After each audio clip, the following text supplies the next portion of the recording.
Miss Marvel. All right. Episode, what, 5? We're at episode 5 now, Miss Marvel.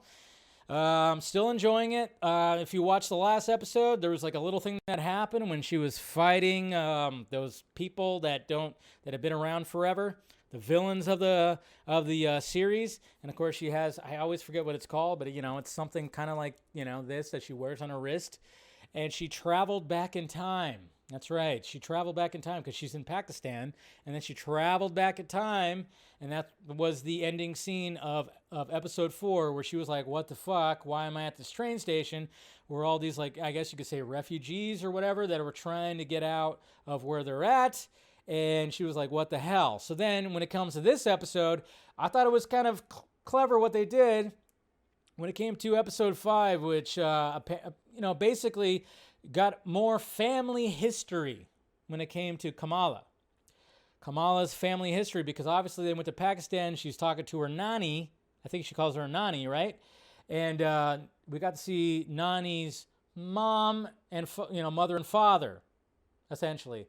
That's how the episode started, which I thought was pretty cool. It was like, oh, okay, we're getting some history right here. And seeing, okay, we're getting, obviously when you see the end of episode 4, we go, okay, something's going to happen where, it's going to kind of intertwine, and, it does. So, yeah, I mean, it wasn't like the most exciting episode because it's very much giving you a big-time backstory of the whole thing, but, it was good. It was good. It wasn't the strongest episode, but it was good to get that backstory when it comes to this whole series, and when it comes to her trend. That's what I kind of like. That's what I really like about the series, is the fact that it started off, and it very much, when we saw the trailer and everything, it's like, okay, this is a teenager who's going to end up getting powers. I don't know about this, but there's a lot of depth when it comes. They weren't fucking around when it comes to this series. They really weren't fucking around, because it started off very much like that. Now we got her just like out of her element and in a whole other country that she's just like, what am I doing? And she's got these powers and everything, and she's learning how to use them. She's more comfortable with them now. I'm just kind of wondering, like, I mean, I guess they're just building up to when she gets her like finalized costume or whatever. So, still enjoying it. So I like it.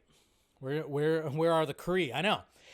I don't know if the Kree maybe they're going to show up. I wouldn't be surprised in the last episode of the Kree there's some kind of post-credit or mid-credit thing, because, I mean, she's going to be showing up in the sequel to Captain Marvel, which, please, for the love of fuck, be better than the first movie. Ugh. I refuse to rewatch Captain Marvel. It was just so bad. Ugh. It's low tier. MCU for sure. But I'm hoping, since I'm enjoying this series, that maybe it'll help with the sequel, the Marvels. It's called the Marvels, right? Or whatever the fuck. I don't know. But I'm really hoping that, because I'm digging what they're doing with the show. They're really taking their time. Like I said, now she's out of her element. We saw her in her element. Now she's out of her element. And then there was a little time travel involved. And I was like, all right, cool. I like that. So I enjoyed it. But, it was just, not like, it didn't further, it furthered the story, but not as much as maybe some would hope, but, I still enjoyed it. So there you go. There's my little quick review of Miss Marvel, episode 5.